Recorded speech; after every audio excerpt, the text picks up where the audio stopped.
Howdy, I'm Beer Snob Rob, and I'm back. It's Christmas 2023, and this year I didn't do an advent calendar.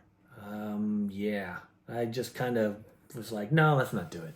Tiny Rebel put something out that I was excited about, which was like a Christmas selection box, except it wasn't really Christmas, just a selection box. There were 12 beers in it, and they sold me just based on one of the 12 beers. So I absolutely bought an entire box of 12 beers based on one. And that's because it's my favorite beer of all time. It is Superhero Landing. Yes. Oh, I'm so excited about this. My cousin Daniel would be so excited about this. So I'm very excited about it, obviously.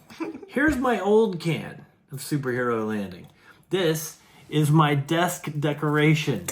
This is the boutonniere that I wore on our wedding day, Lou. Isn't that nice? Boutonniere, we call it, but buttonhole, sure. So I wore this on our wedding day. Oh, and I keep it right here inside my favorite can of beer. Isn't that a lovely gesture? So romantic. It's not even fully cleaned. It's generally just kind of a grimy little mess on the top. But the whole important thing here is the differences in the cans. So I'm going to pour this first, and then we're going to talk about what I've noticed on it.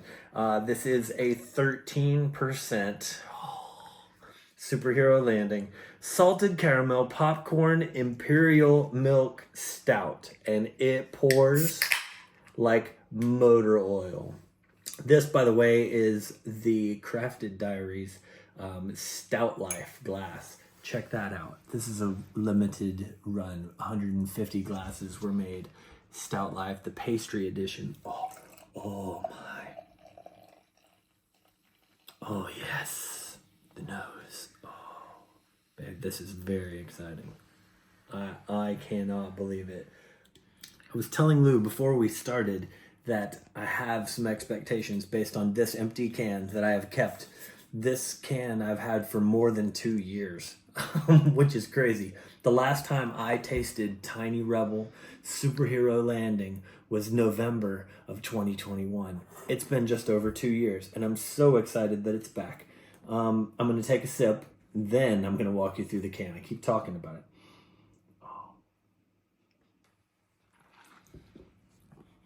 Oh yeah. Oh yeah, that's good. Yep.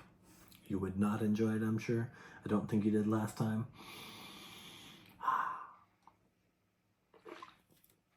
I've kept this one out of the refrigerator. It's just been sitting out in the garage, in the box. So it's chilled, but it's not cold. And that's what I had figured out previously was the right way to do it. The right temperature is not room temperature. It's in between refrigerator and normal room temperature.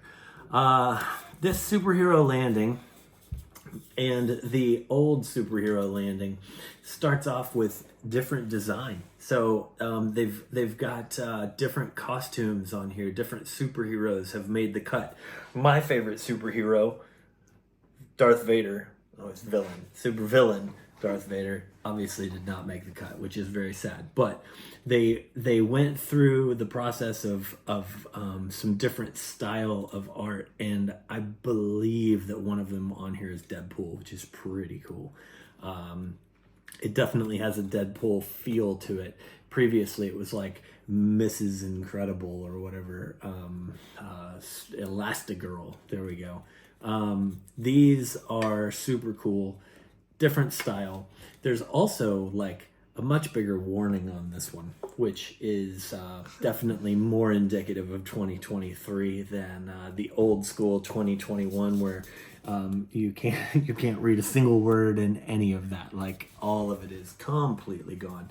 It does say on here it's 13%, and this is 4.3 units. That's a lot.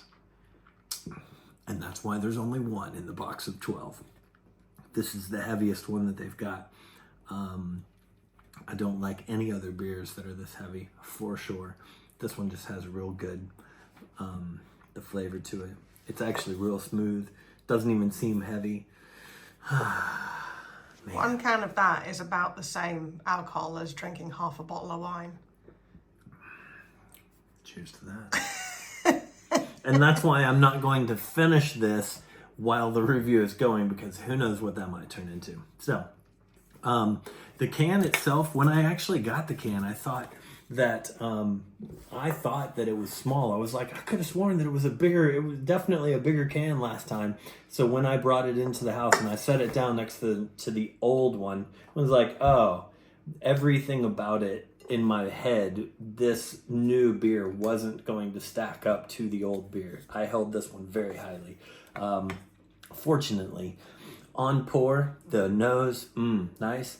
On taste, yes, it's still there. It's still the same beer on Untapped. So it with them not creating a new like 2023 version, it needed to be exactly the same for me to be like, okay, fine, I'll put the rating on there. This is the beer that I have missed for all of these years. It's back, and the good news is, if you go to Tiny Rebel right now, they actually are selling these individually. If you can't get it and you are dying to have one of these and you're here in the UK, I've got a link through an email where you can get only this beer. So check it out. If you're my cousin, then I might have one for you. Daniel, we'll see you soon, man. We're going to enjoy another superhero landing together. That's what we're going to do. We're going to enjoy it. All right, so I think that's it for now. I've got to take a while and enjoy this one. And I will catch up with you again, because we've got more Tiny Hero. We've got more, it's already impacting me. We've got more Tiny Rebel beers in the selection box to get through. So I'll see you next time. And until then, be a superhero. Cheers.